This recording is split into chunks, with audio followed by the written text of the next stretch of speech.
Hola, muy buenos días. Bienvenidos a esta Buenos quinta días. jornada del módulo 2 del curso Riego en un contexto de cambio climático, impulsado por la Comisión Nacional de Riego en el marco del programa Transferencia Tecnológica para la Adaptación de Áreas Agrícolas Vulnerables al Cambio Climático. Esto en las regiones de Atacama y Coquimbo. Esta es nuestra quinta jornada y última de esta semana.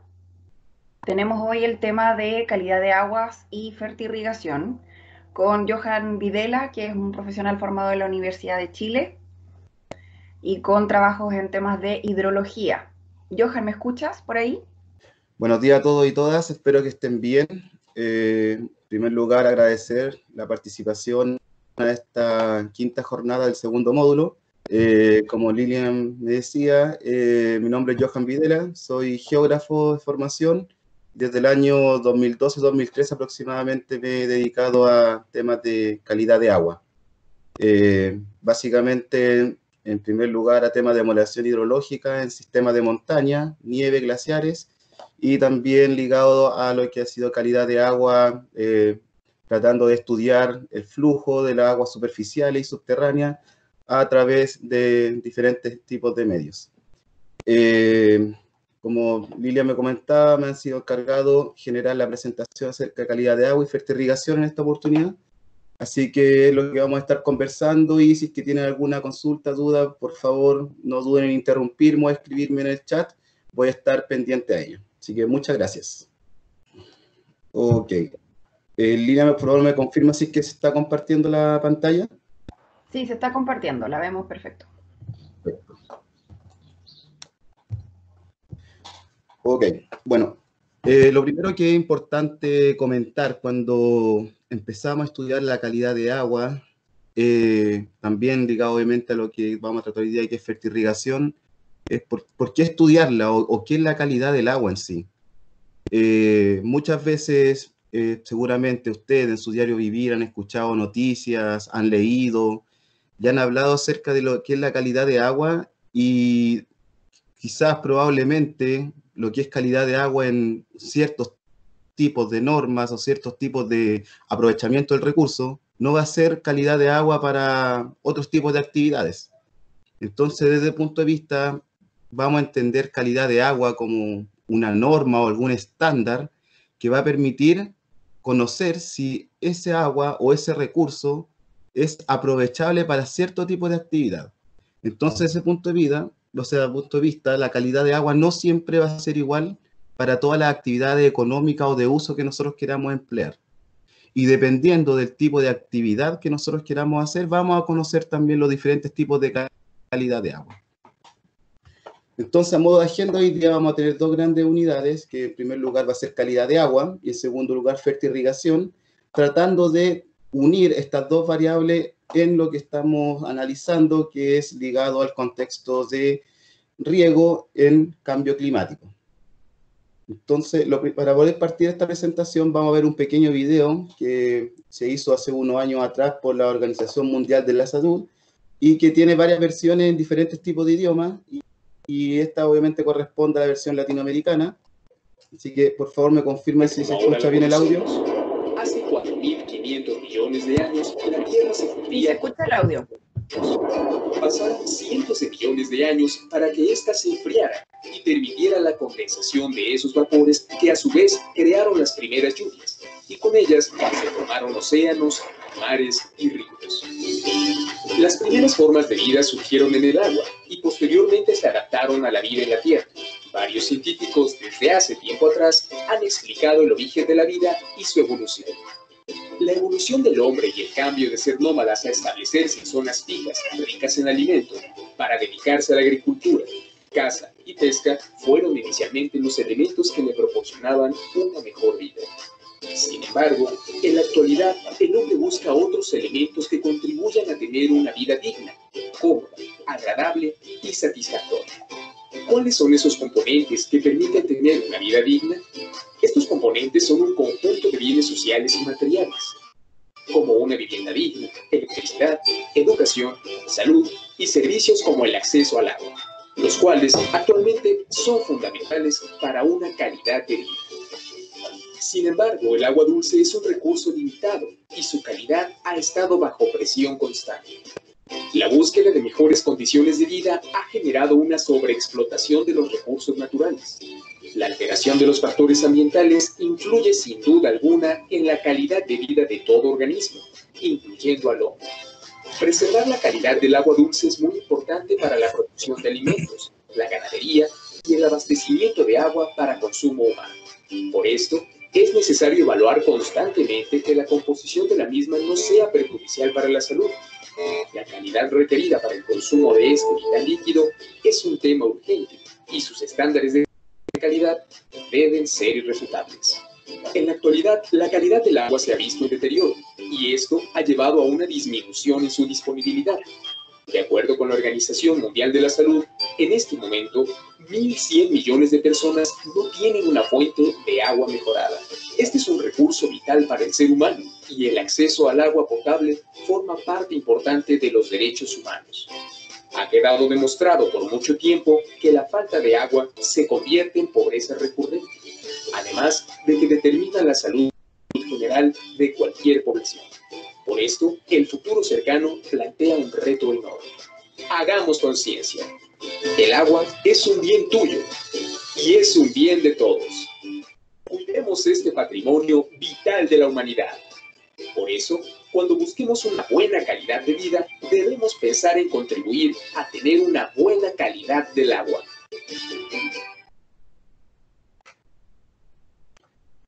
Ok. Entonces, como nos pudimos dar cuenta en el video, se resumen varios conceptos que vamos a tratar de abarcar en esta presentación. Calidad de agua, recursos, abastecimiento, disponibilidad, escasez, que son todas variables que están de alguna forma ligadas a lo que son la calidad del agua. Entonces, desde ese punto, y como se muestra en la presentación, la calidad de agua para efectos de agricultura, aprovechamiento en recurso hídrico, va a ser una medida de la condición del agua que va a representar una cierta calidad o requisitos para, ya va a depender si son especies bióticas o cualquier necesidad humana, entendiendo, por ejemplo, si nosotros queremos hacer cultivos o si queremos aprovecharla como potabilización o, en fin, como alguna actividad recreativa como puede ser turismo. Dependiendo de la actividad que nosotros nos enfoquemos, van a haber diferentes normas que van a dar una condición para ser usada o no hacerlo. También se entiende que la calidad de agua, por referencia a un conjunto de normas, ¿cierto? Que la idea siempre está basada en el cumplimiento de ellas y no superar ciertos estándares. Y esos estándares, los más conocidos generalmente, y para la ley chilena, que la vamos a ver un poco más adelante, está basado generalmente en la salud de los ecosistemas o norma ambiental, la seguridad con el contacto humano, sobre todo cuando nosotros nos dedicamos a agricultura y de que el agua no esté en constante contaminación o con los trabajadores o con los agricultores que están manipulando el riego, y también directamente con el riego de los vegetales ligado ya al riego en sí o el contacto con la fruta o los vegetales que nosotros vamos a consumir. Desde este punto de vista, entonces vamos a entender que calidad de agua va a depender según los diferentes tipos de usos que nosotros vamos a tener.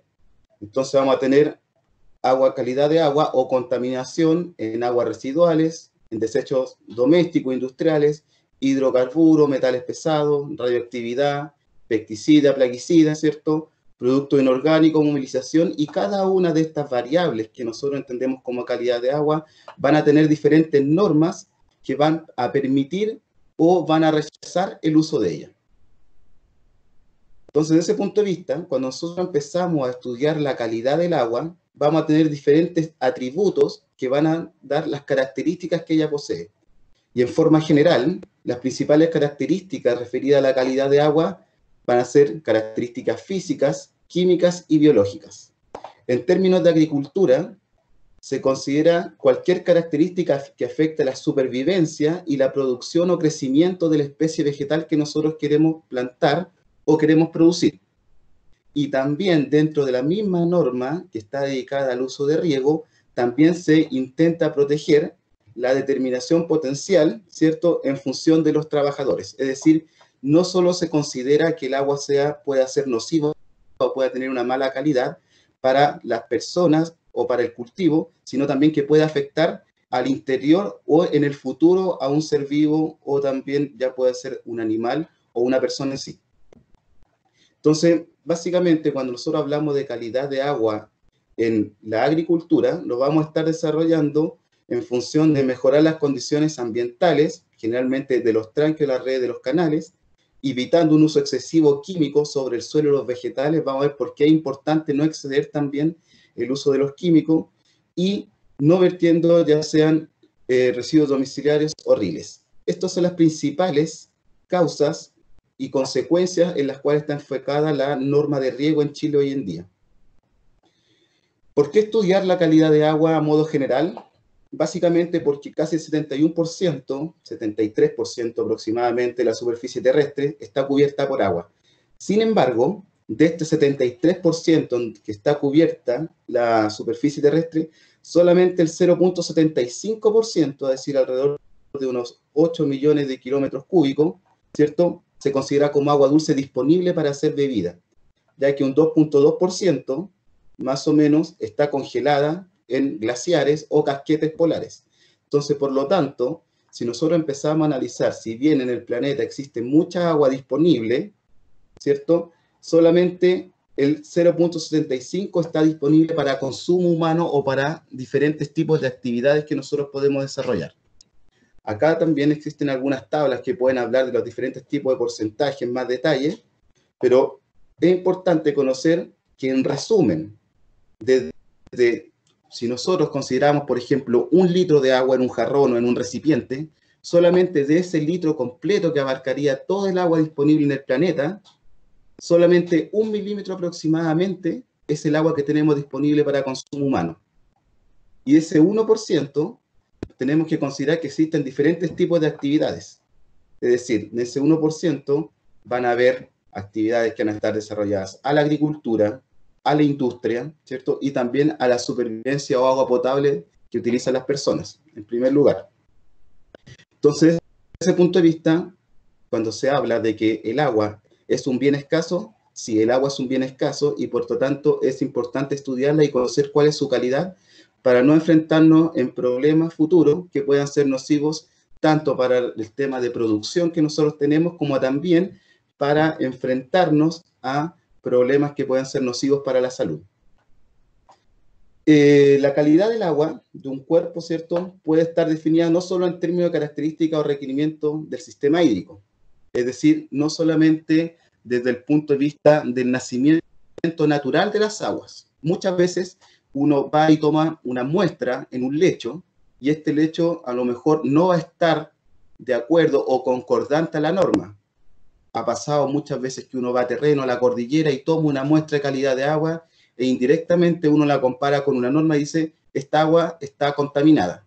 Y empiezan problemas ambientales, seguimiento, pero también tenemos que recordar que hay ríos que hidrológicamente, en forma natural, tienen una composición de minerales que son fuertes.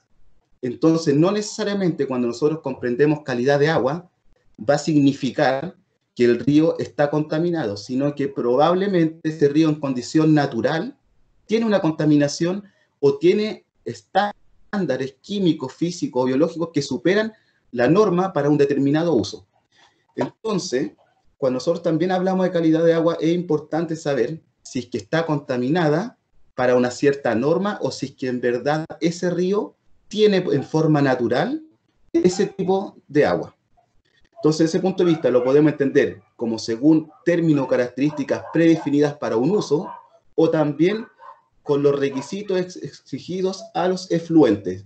Por ejemplo, puede haber un río que naturalmente trae un agua que es alcalina, pero inmediatamente un efluente, es decir, un río o un brazo de este, puede traer un agua o una calidad de agua que está cargada o acidificada por franjas metalogénicas que encontramos en forma natural en la cordillera. Entonces, eso es importante, no confundir cuando nosotros decimos que o tomamos una muestra en un río y que viene naturalmente comprometida de acuerdo a su origen o viene artificialmente comprometida producto de alguna industrialización o alguna actividad que se encuentra acá arriba. Esta premisa se cumple en la mayoría de las situaciones reales, ¿cierto? Grandes ciudades, generalmente, en donde nosotros estudiamos la calidad de agua en función de excepciones. Cuando me estoy refiriendo a excepciones, es que nos dedicamos a estudiar la calidad de agua en función de la condición natural que trae un río. Entonces, muchas veces vamos a encontrar que hay variables que, producto de la naturaleza, no sirven para requisitos, por ejemplo, como calidad de agua. Y en ese caso, lo que nosotros tenemos que hacer es generar un tratamiento o una limpieza de los residuos, ya sean materiales particulados o limpiezas por otros términos químicos o biológicos que van a permitir mejorar el agua para cierta actividad.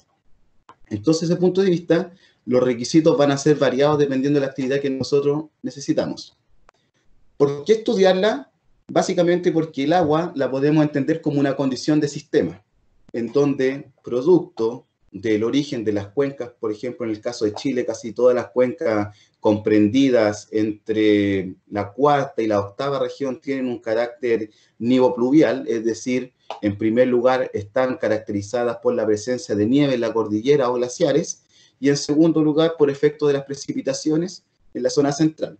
Entonces, desde ese punto de vista, tenemos que entender que el agua hace un recorrido sistémico desde cordillera, pasando por lagos o embalses, hacia el mar. Pero en esta condición de paso, nosotros como personas y también naturalmente, en el caso de bosque o tipo de suelo, el agua se ve afectada a un cambio. Y este cambio es necesario considerarlo y entenderlo dependiendo del lugar en donde nosotros estemos viviendo o habitando este sistema. Entonces, en primer lugar, generalmente, para términos de montaña, nosotros vivimos en un sistema de alzamiento tectónico con múltiples fallas geológicas naturales, en donde una gran cantidad de agua, con solo el hecho de ya haber tocado o haber precipitado, ya haber pasado por estos medios permeables en cordillera, ya se va a ver afectada a una gran carga de metales. Es por eso que la norma chilena, en términos de riego y también en términos de agua potable, exige los parámetros o el estudio de los parámetros de alrededor 23 variables que están asociadas a cargas de materiales pesados, que las vamos a ver en una diapositiva más adelante. Y por ello, es también importante conocer el lugar por donde pasan estas, es decir, el medio geológico por donde esta agua se traslada, para saber si tiene relación a su condición natural o en verdad tiene relación a una condición que no es propia del lugar donde está haciendo o está fluyendo esta superficie. Luego, en una segunda etapa, también se estudian materiales biológicos o químicos que no están asociados al origen del agua, sino que están asociados a cargas que probablemente vienen de la ciudad o del uso cotidiano, como nosotros lo podemos hacer con materiales domésticos o riles o residuos industriales líquidos, para poder entenderlo. Otra forma u otra variable de por qué es importante estudiar el agua tiene que ver con el tiempo de residencia, es decir, cuánto el agua o cuál es el tiempo que el agua demora en pasar por la superficie terrestre. Por ejemplo, tenemos que para el tiempo de los glaciares, más o menos una gota del momento que precipita, se transforma en agua, llega al mar y regresa a los glaciares, tiene un tiempo de residencia más o menos de 20 a 100 años. Es decir, el ciclo hidrológico se demora entre 20 a 100 años en volver a un glaciar o volver a tocar un glaciar, entre comillas, la misma gota de agua. Sin embargo, en aguas subterráneas incluso podemos llegar a 10.000 años. Entonces, esto es bastante importante porque en la región o la cuarta región en donde ustedes se encuentran, en promedio tiene hoy en día 836, 840 glaciares, que nos dejan de ser menos y que en promedio resumen alrededor de 48 kilómetros cuadrados. Es decir, la fuente o cantidad de agua que está disponible en los glaciares en la alta montaña y que tiene que hacer un recorrido para llegar hasta sus casas o hasta sus cultivos, ¿cierto? No es menor.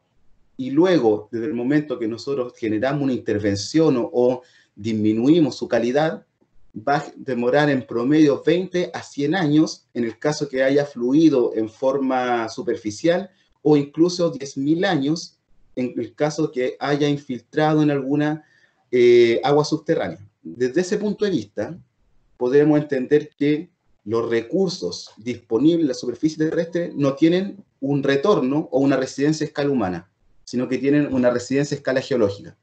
Y ello es la importancia de aprovechar ese milímetro de agua que yo les contaba, que en el caso de que hiciéramos un símil con un litro, es importante saber de qué forma o de la mejor forma poder ocuparlo.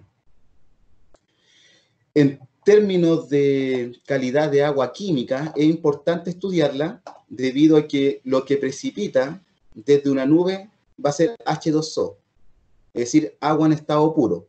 Sin embargo, la concentración química de los minerales suspendidos, llámense aerosoles, CO2, que pueden existir en la atmósfera, no va a ser ya luego una precipitación de CO2, sino que generalmente va a ser una precipitación de CO2 más H2O, ¿cierto? Y más aerosoles.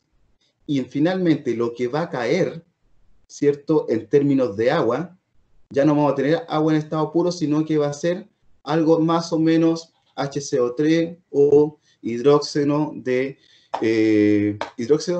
agua, ¿cierto? Y lo que va a hacer que esta agua H2O, a estar mezclada con CO2, va a acidificar el suelo.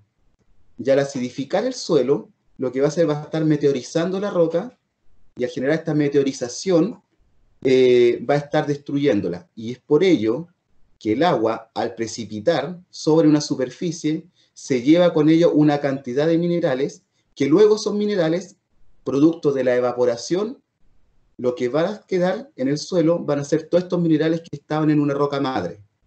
Entonces, desde el punto de vista químico, lo que va a precipitar no solo va a ser agua, sino que va a ser agua más toda la contaminación que existe en la atmósfera. Luego, una vez que precipita esta agua, que ya no es solo agua, sino que es agua más una cantidad de minerales, va a acidificar las rocas, las va a romper y las va a meteorizar, y los minerales que se encuentren en ella se los va a arrastrar, ya sea por los ríos o eventualmente por las tuberías de regadío. Luego, al momento de evaporarse esa agua, lo que se va a evaporar va a ser H2O para volver a la atmósfera. Pero toda esa contaminación o va a quedar en el sustrato del suelo, o probablemente también puede quedar en el sustrato que está ligado a los estanques o las tuberías que ustedes van a utilizar en el fertirriego. Entonces, por eso es importante conocer bien la calidad del agua con la que estamos regando o la calidad de agua que nosotros estamos consumiendo para no llegar a este tipo de solución o precipitación de minerales pesados.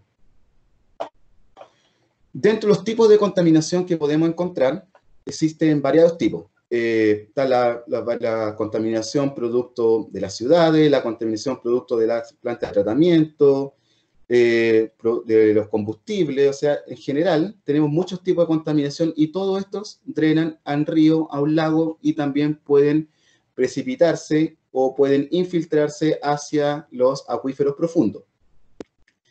En términos de contaminación de agua, generalmente vamos a entender, por ejemplo, como indica esta foto, que si bien nosotros podemos ver que es basura, toda esta basura en algún compuesto químico, ¿cierto?, de formación, ya sea del plástico, el papel, celulosa, por ejemplo, u otro, vamos a tener materiales químicos, físicos y biológicos.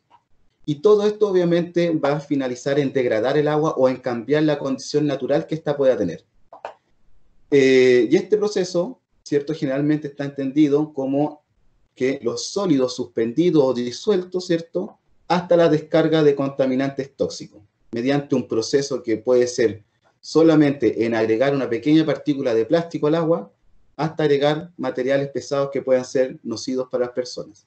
Y dentro de esos materiales pesados tenemos, por ejemplo, pesticidas, ¿cierto?, compuestos químicos y los compuestos bioacumulables, por ejemplo, como los detergentes, que si bien son biodegradables, ¿sí?, en el corto plazo también son contaminantes.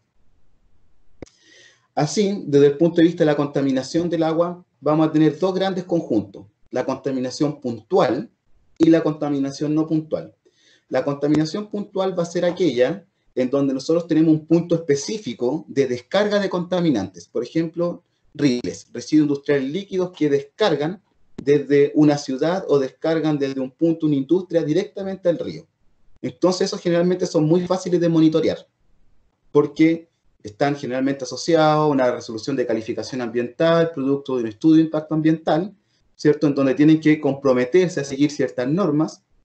Y también tenemos desde otro punto la contaminación no puntual o difusa, que es generalmente la que más cuesta hacer el seguimiento, porque también al hablar de difusa significa que está expandida en grandes áreas. Y de ese punto de vista, generalmente lo que tenemos en las contaminaciones difusas son aquellas que están asociados a parcelas, agricultura, ganadería, que son aquellas que contaminan de una forma muy pequeña, ¿cierto? Pero que en el tiempo la acumulación puede ser muy grande y nociva para las personas. Desde este punto, ya sea física, puntual o no puntual, siempre vamos a tener estos cambios en la estructura de la calidad del agua, que va a ser físicos, químicos, biológicos y bacteriológicos. Y la suma de todos ellos va a incluir los diferentes tipos de contaminación del agua. Y la norma chilena también está enfocada al estudio de todos estos parámetros. Entonces, dentro de los parámetros físicos vamos a tener sabor, olor, color, turbidez. Dentro de los químicos, generalmente lo que analizamos son variables como pH, dureza, sólidos disueltos, es decir, cuánta cantidad de minerales existen en un litro de agua, alcalinidad, acidez del mineral, si el residuo está en estado seco, ¿cierto? Cloruro, nitrato y todo generalmente las características químicas. Dentro de los biológicos, ¿cierto? Está relacionado obviamente con la demanda biológica, es decir, cuánta cantidad de microorganismos existen en un litro de agua o en 1 milímetro. Y dentro de los bacteriológicos generalmente se revisan que no tengan bacterias como la Escherichia coli, que es la que generalmente a nosotros nos provoca náuseas, diarrea o malestares estomacales. Dentro de los factores físicos de la calidad de agua, generalmente lo que afectan son relacionados al tiempo, al clima, fenómeno del niño-niña y radiación solar. Porque si bien estos generalmente están dominados a factores de gran escala, llámese masa oceánica, también afectan en la contaminación del agua. Básicamente, cuando nosotros, por ejemplo, estudiamos el fenómeno del niño y la niña, que son fenómenos que seguramente ustedes han escuchado más de una vez, el fenómeno del niño, ¿cierto?, es una corriente tibia de agua que genera mayor evaporación y junto con ello también mayor precipitación. Mientras tanto, la corriente de la niña es una corriente de agua helada en el mar, por lo menos, y por ello genera menor evaporación. Entonces, quizás la pregunta es, ¿cómo se relacionan estos fenómenos que son a escala global en fenómenos locales de la calidad del agua? Cuando nosotros tenemos mayor evaporación, también significa que tenemos mayor cantidad de nubes, y las nubes cuando chocan en la cordillera de los Andes generan mayor precipitación. Al generar mayor precipitación, también tienen una mayor área de cobertura dentro de una cuenca, y por lo tanto la cantidad de minerales que puedan arrastrar al precipitar también va a ser mayor. Y en contraparte, cuando tenemos fenómenos de la niña, tenemos menores precipitaciones, esa cantidad de agua precipita en menos áreas dentro de la cuenca y por lo tanto el arrastre de sedimentos o materiales químicos que se puedan encontrar sobre la superficie terrestre también es menor. Entonces eso hace que años niña o años niñas también influyan en la calidad de agua, ya si bien, como les dije, hay fenómenos oceánicos de escala mayor, también pueden ser influenciados en fenómenos locales. Otros fenómenos son como la precipitación, también la evaporación, que están relacionados al otro, y obviamente la temperatura del agua, que varía en pequeños rangos durante el día, y el aumentar la temperatura o disminuir la temperatura del agua también hace que afecten parámetros químicos significativos. Por ejemplo, cuando aumentamos la temperatura, ¿cierto?, las moléculas que están al interior del agua se mueven con mayor rapidez, y eso significa que generan una mayor carga eléctrica. Y eso altera la conductividad eléctrica que tiene el agua, que es un parámetro químico que nosotros analizamos. Dentro de los factores químicos que se pueden encontrar, ¿cierto?, está principalmente la fotosíntesis, que si bien es un fenómeno que está asociado a las plantas, ¿cierto?, también tiene que ver con la producción de oxígeno que generan los microorganismos vegetales, plancton, por ejemplo, asociado a el agua. Cuando en el agua se genera mucha actividad fotosintética, el agua gana una gran cantidad de oxígeno. Entonces, probablemente, si es que alguien de ustedes, de las personas de la audiencia, tiene un embalse o un tranque, quizás un día puede existir que su agua está completamente clara, pero al paso de 2, 3, 4 días, la actividad fotosintética de ese tranque o de ese estanque aumentó.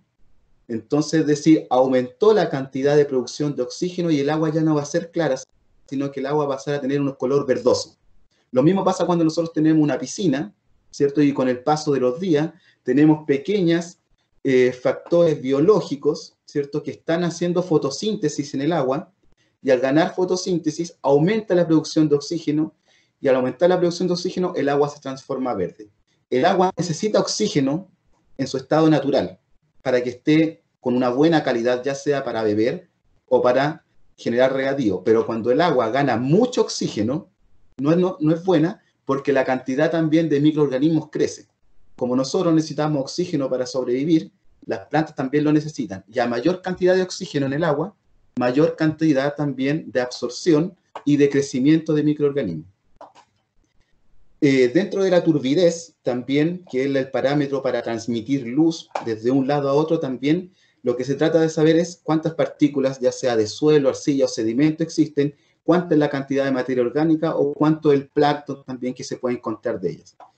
Y otros también parámetros que afectan, está el pH, la alcalinidad, la dureza y la conductividad eléctrica, que era uno de los parámetros más fáciles de medir dentro del agua, y que tiene que ver con cuánta es la relación o transmisibilidad de electricidad en 1 centímetro. ¿A qué velocidad se mueve la electricidad, ¿cierto? O en verdad la luz, la energía, en 1 centímetro. ¿Qué nos indica esto? Que mientras más rápida es la conductividad eléctrica en el agua, mayor cantidad de minerales conductivos de electricidad tiene el agua.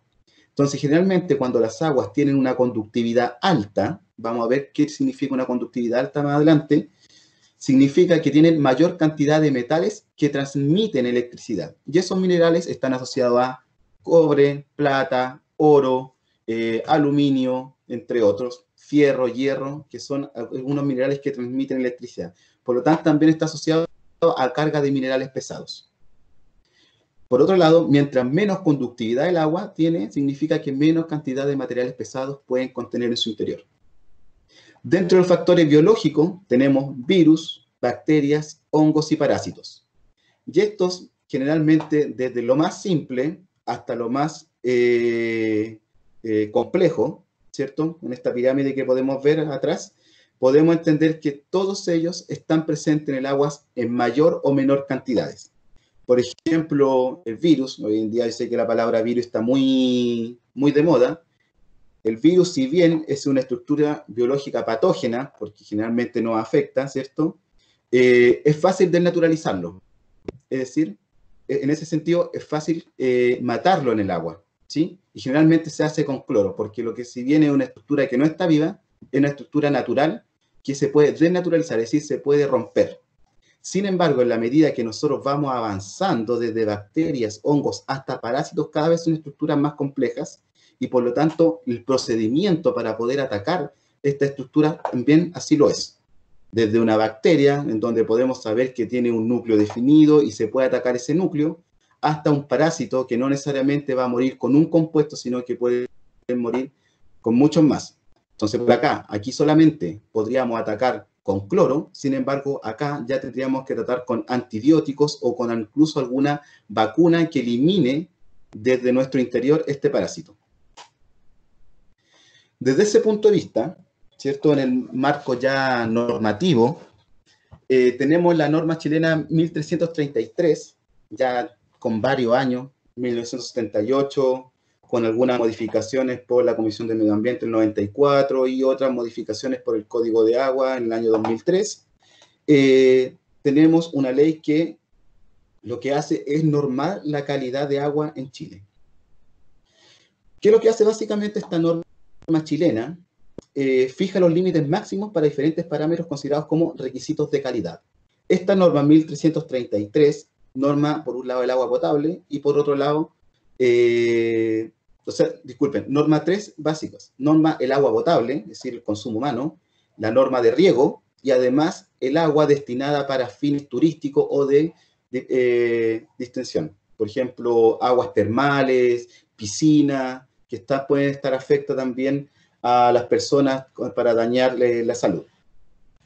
Entonces, desde el punto de vista de riego, y esto que quede claro, no para el punto de vista de agua potable ni de agua asociada a turismo, tenemos que estas son las principales fases que se norman. Entonces, como yo les dije, alrededor de 23 variables, tenemos pH, aluminio, arsénico, vino, no me voy a dedicar a cada una de ellas porque el tiempo que tenemos lamentablemente es limitado, pero entiendo que la presentación va a quedar a disponibilidad de ustedes, tanto también como el video. Estas principalmente son las cantidades de minerales máximos que pueden tener para términos de riego.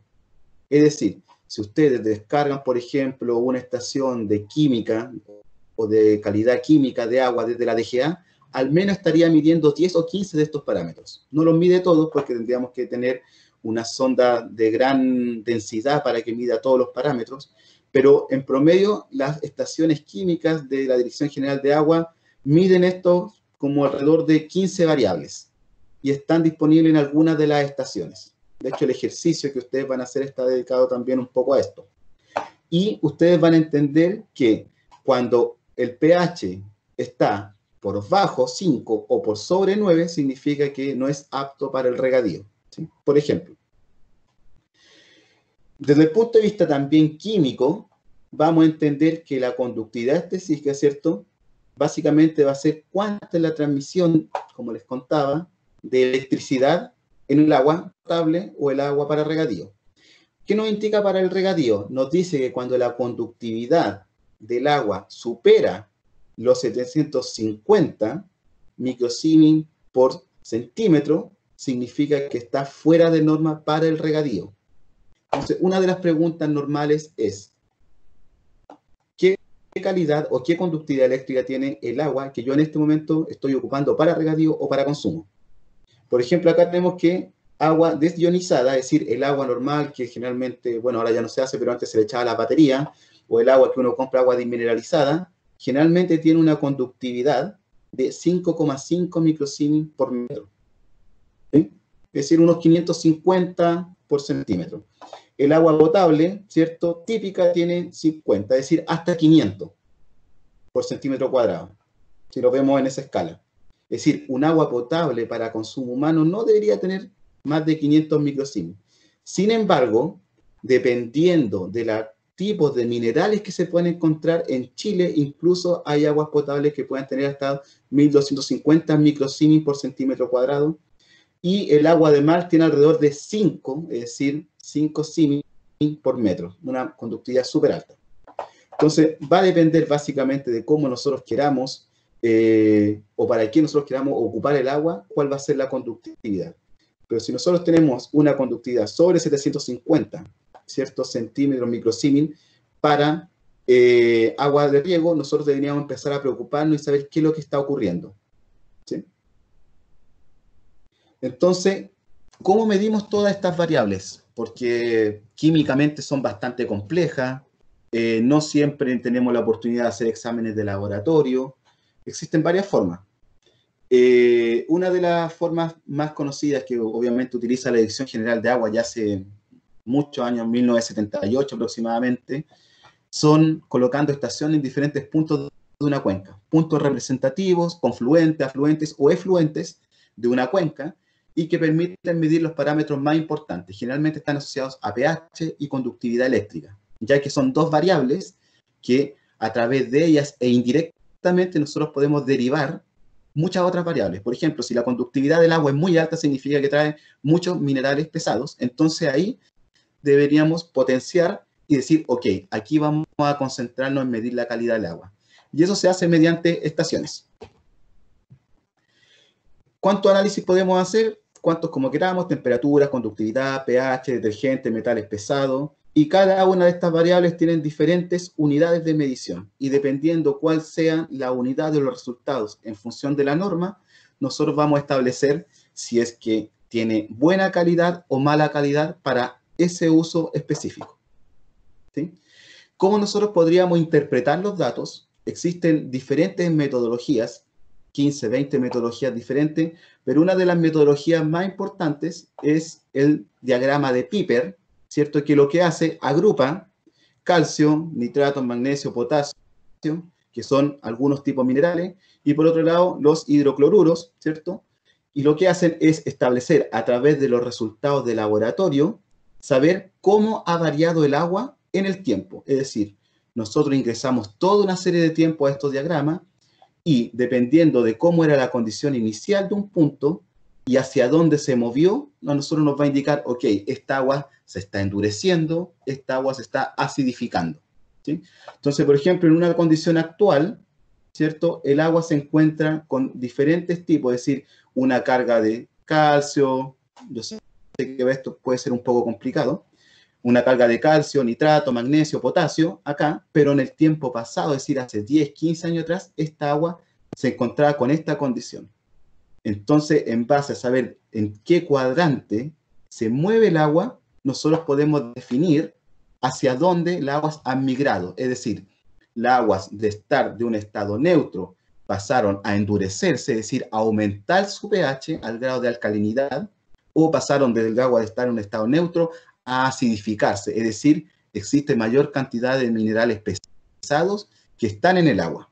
Entonces esto a nosotros nos permite tener una idea a modo general hacia el pasado y poner ojo hacia el futuro.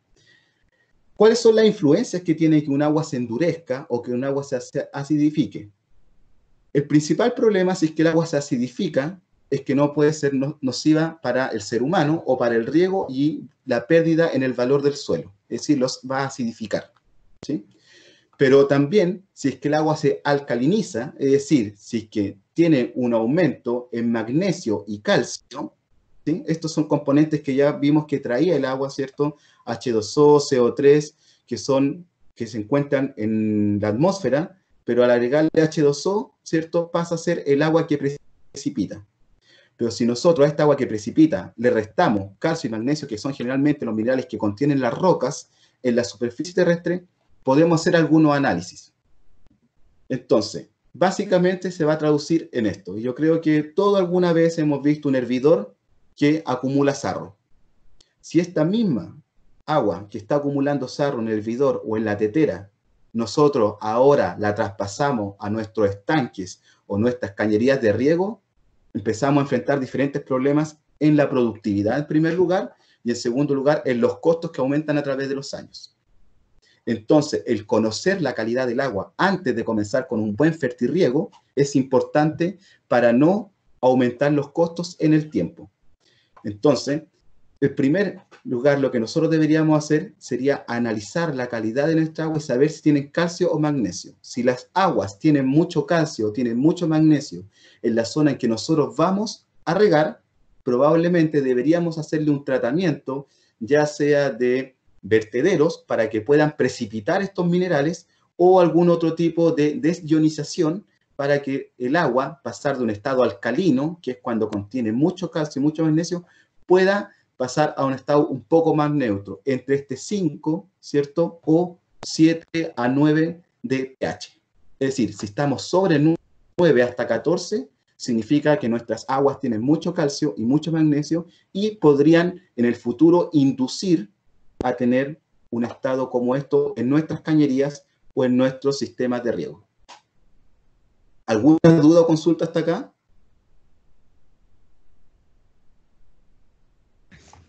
Todo perfecto, Johan. Perfecto, gracias.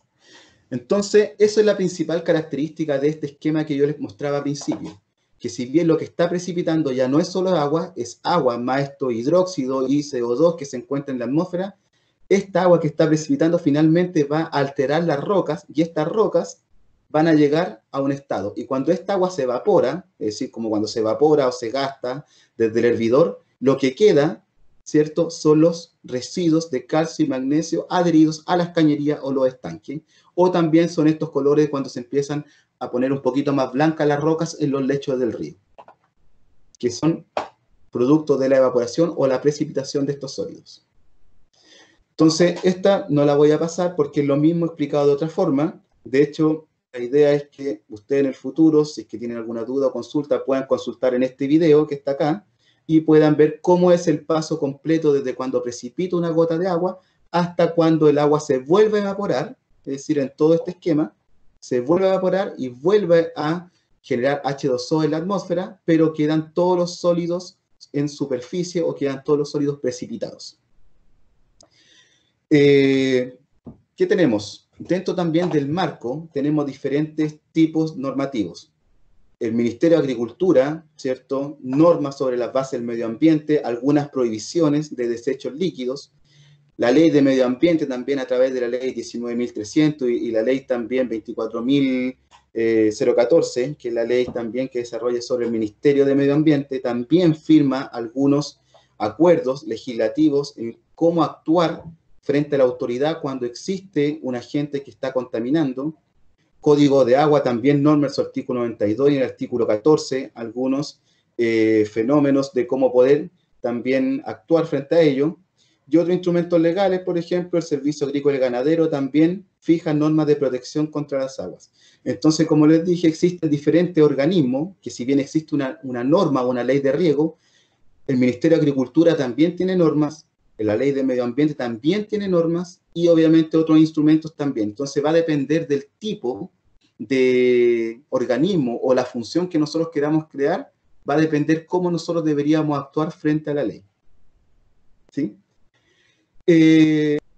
Sistema de tratamiento y monitoreo. Básicamente existen los sistemas de tratamiento, ¿cierto? Como la eliminación de contaminantes por la influencia de la gravedad, es decir, podemos generar decantadores para que precipiten todos estos fenómenos de magnesio y calcio, material particulado que se puede encontrar, pero también existen tratamientos químicos como las plantas de tratamiento, en donde generalmente lo que le aplican al agua puede ser hipoclorito de sodio, ácido hipocloroso, cloro, también pastillas o partículas de ozono 3, o también termoluminiscencia, que son algunas formas químicas para eliminar las contaminaciones que pueden existir en el agua. Las plantas de tratamiento más comunes en regadío son los decantadores para eliminar partículas y en segundo lugar estos tanques flotantes que son para eliminar los residuos que puede botar la gente. Me imagino que aquellas personas que son agricultores aquí es pan de cada día ver botellas, pañales, residuos sólidos en todos los canales de regadío. Entonces son algunas formas, pero ¿qué pasa con los microorganismos? ¿Cómo lo eliminamos? No existe otra forma de eliminar microorganismos que no sean por tratamientos químicos. Entonces ahí, lamentablemente, necesitamos tener una planta química o agregar lo que generalmente agregamos al agua. Como le decía, hipoclorito de sodio, ozono 3 o simplemente cloro, dependiendo del tipo que nosotros queremos eliminar. ¿Sí? Entonces, no sé si existe alguna duda respecto a lo que es calidad de agua. Entonces, ahora vamos a tratar de ligar estos mismos conocimientos con el fertirriego en los pocos minutos que me quedan. Johan, ¿sí? Tenemos una duda. ¿Sí? Edison pregunta, ¿qué es la eutrofización? Excelente pregunta, lo pasé muy claro. La eutrofización tiene relación con la acumulación de microorganismos o plantas, si lo quieren ver de alguna forma, dentro del agua. Entonces, la eutrofización, generalmente, como yo le explicaba, es cuando las plantas o estos microorganismos como plancton activan de forma muy rápida la fotosíntesis y ganan oxígeno. Es decir, transforman un agua clara en un agua verde. Pueden ser en horas, en días o en semanas. Y generalmente se dan en agua detenida. Mientras el agua está detenida, ¿cierto? Se genera una pérdida de oxígeno por un lado, pero se genera una ganancia ¿cómo se llama? Se me fue la palabra. Una ganancia de fotosíntesis. Como ustedes deben saber, las plantas consumen CO2 y también consumen radiación solar, ¿cierto? ¿Y qué es lo que eliminan? Eliminan oxígeno, es decir, entregan oxígeno al medio ambiente. Entonces, lo mismo pasa en el agua.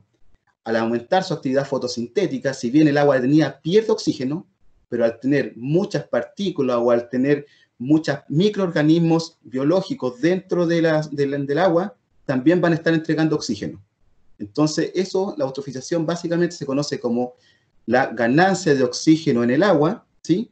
Producto de microorganismos. Es decir, el agua pasa a estar clara a estar verde. Y generalmente uno tiende a ver el agua detenida un poco más verde, porque el agua ganaron mucho oxígeno y llega un momento en donde se empieza a descomponer. Es como cuando se quedan las flores, un ramo de flores se quedan en un florero y al paso de los días, esta agua ya tiende a estar hedionda. Eso es básicamente eutrofización. espero haber consultado de forma más o menos clara el fenómeno. ¿Alguna otra consulta? ¿Duda? Ok. Entonces, fertirrigación. Bueno, la fertirrigación, básicamente existen varios componentes, pero en palabras fáciles es generar, ¿cierto? A través del riego, agregar todos los nutrientes que necesita una planta para poder crecer de forma correcta. Entonces, generalmente los riegos tradicionales, ¿cierto? Los nutrientes se distribuyen en un volumen húmedo, ¿cierto? Es decir, se riega, se distribuyen los nutrientes o se distribuyen los nutrientes antes de generar la plantación a fin de poder fortificar el suelo. La aplicación de fertilizante al voleo, es decir, cuando se lanzan en suspensión, ¿cierto? Generalmente están agregados por bandas, por surcos, como puedan también interpretarlo. Generalmente cuando se distribuye en una fertilización normal, no se considera mucho el estado de los nutrientes del suelo, a menos que se hagan calicates y se puedan medir exactamente, pero no siempre se tienen en consideración. Entonces, esta es una de las cosas más importantes a tener en consideración en el fertirriego. Cuando nosotros trabajamos en fertirriego, ¿cierto? Es importante saber qué tipo de nutriente, ¿cierto? En primer lugar, se están agregando y en segundo lugar, si es que componen o tienen correlación con el tipo de suelo que nosotros estamos generando. Debido a que principalmente la fertirrigación va a ser en una parte muy pequeña de metros cuadrados, centímetros cuadrados, y por lo tanto puede alterar esa parcela. Entendiendo esa parcela como un metro cuadrado, un centímetro cuadrado, donde va a caer el nutriente específicamente. Entonces, la fertirrigación implica interacciones químicas entre los componentes y las partículas del suelo que llevan cargas eléctricas permanentemente. Es decir, los nutrientes que se van a insertar a través de este fertirriego, ¿cierto? Van a llevar cargas eléctricas que pueden ser positivas y negativas.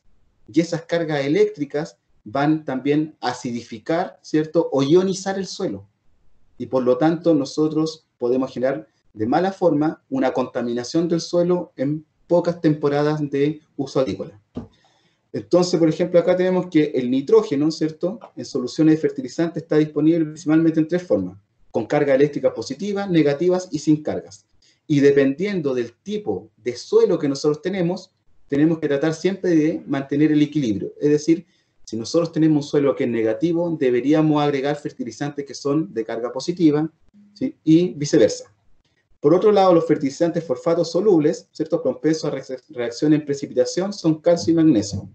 Y dice que cuando el agua, ¿cierto? O el suelo tiene un estado de acidificación, es decir, tenemos un pH inferior a 7, 6, 5, incluso 4, lo que nosotros deberíamos hacer es alcalinizar el suelo con fertilizantes asociados a calcio y magnesio.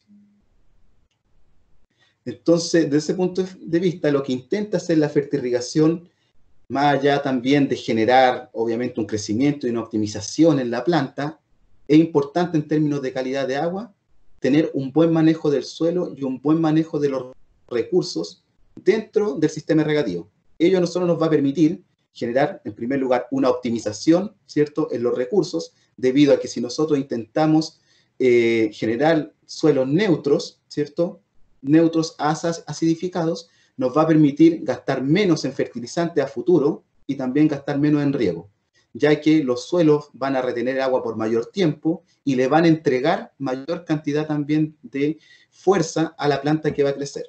Entonces es súper importante cuando se generan los fertirriegos, no solo agregar la cantidad de fertilizante que se le necesita a la planta, sino que además considerar cuál es la calidad del suelo que está existiendo en ese momento para poder fortificarlo y en el futuro no solamente depender del riego o depender del mineral o fertilizante que se le está agregando.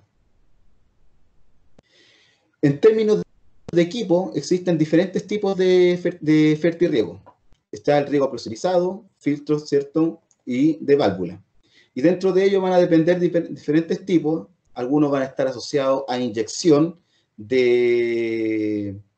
por válvula, a inyección por motobomba o aprovechando la carga hidráulica. Todos ellos, sin varar de ninguno de los dos, ¿cierto? La idea va a tener agregar fertilizantes a estos equipos, ¿cierto? Y tratar de compensar el grado de acidez entre fertilizantes y suelos. Existen diferentes tipos de riego. El riego por gravedad, el más conocido y también el más barato en términos económicos, porque lo que aprovecha es la fuerza de gravedad. Generalmente se aprovecha en los invernaderos, en donde un estanque está por sobre el nivel de riego de la parcela que nosotros queremos hacer, y se agrega el agua, y se agregan los fertilizantes, y luego ya se distribuyen a través de la parcela. Están los riegos por inyección, ¿cierto? El principio de succión, es decir, hay una válvula que está succionando agua, y a través de ella lo que succiona, dependiendo obviamente la velocidad de carga de la válvula, succiona el fertilizante, succiona agua, y se genera una combinación de ello y se descarga en la planta. También está por presión diferencial, es decir, donde aquí el efecto es el inverso. Yo inyecto aire a esta válvula de contenido o estanque de agua, inyecto aire a este fertilizante y por diferencias de presiones se va la cantidad de fertilizante requerida hacia la planta. Y también están los últimos que son por carga hidráulica, en donde tengo una copa e inyecto agua por carga hidráulica o por presión potencial, ¿cierto? Inyecto también la cantidad de recursos requeridos y finalmente llegan a la parcela de riego en donde se quieran generar. Si bien todos tienen diferentes procesos, ya sean por carga hidráulica, inyección de aire, lo importante es siempre saber es cuál es la calidad de agua que yo voy a estar ingresando acá y cuál es el tipo de fertilizante. Si va a ser un fertilizante cargado al calcio y magnesio o si va a ser un fertilizante cargado a potasio, ¿cierto? Potasio o fósforo, que son los que van a acidificar el suelo, ¿sí? Desde ese punto de vista, si es que mi suelo es ácido, ¿sí? Es decir, tiene una carga o pH ácido inferior a 7, significa que yo debería regar con nutrientes asociados a calcio y magnesio. Por otro lado, si es que mi suelo es alcalino, es decir, es 7 hacia arriba, significa que yo tendría que aumentar la cantidad de potasio y la cantidad de fósforo en el suelo, porque eso va a hacer que se fije mejor a la planta y que en el futuro, si yo regaba, por ejemplo, con un caudal de 1 litro por segundo, en el futuro eso me va a significar que riegue con un caudal de, no sé, 900 centímetros cúbicos por segundo. Es decir, voy a disminuir la cantidad. Es decir, la planta va a tener los nutrientes más fijados a ella y por lo tanto no va a requerir tantos nutrientes o tanta agua para que tenga una misma producción o un mismo crecimiento. ¿Sí? Desde el punto de vista de cómo dosificar el fertirriego, vamos a tener dosificación cuantitativa, es decir, un aspersor que va a entregar un caudal constante, es decir, cada cierta cantidad de segundos va a entregar una gota de agua, o va a tener una dosificación proporcional, que cada cierta cantidad de horas yo voy a inyectar un volumen de agua hacia el fertirriego, ¿sí? Pero va a depender básicamente de cuál sea la característica del cultivo, que quizás probablemente aquí hayan muchos agrónomos escuchando, y obviamente ellos van a tener una cantidad o un conocimiento mucho más acabado de cuáles son las cantidades o cuáles son las horas al día de los diferentes tipos de cultivos que se van a generar. Los requerimientos siempre de un fertilizante para el fertirriego son estos.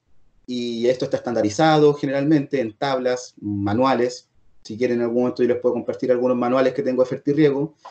Pero lo principalmente es alto contenido en nutrientes en solución. Eso es lo importante, que el nutriente se disuelva en el agua. Si el nutriente tiene características de precipitar en el agua, no va a quedar en la planta, sino que va a quedar en las paredes de nuestras cañerías, tuberías o motobombas.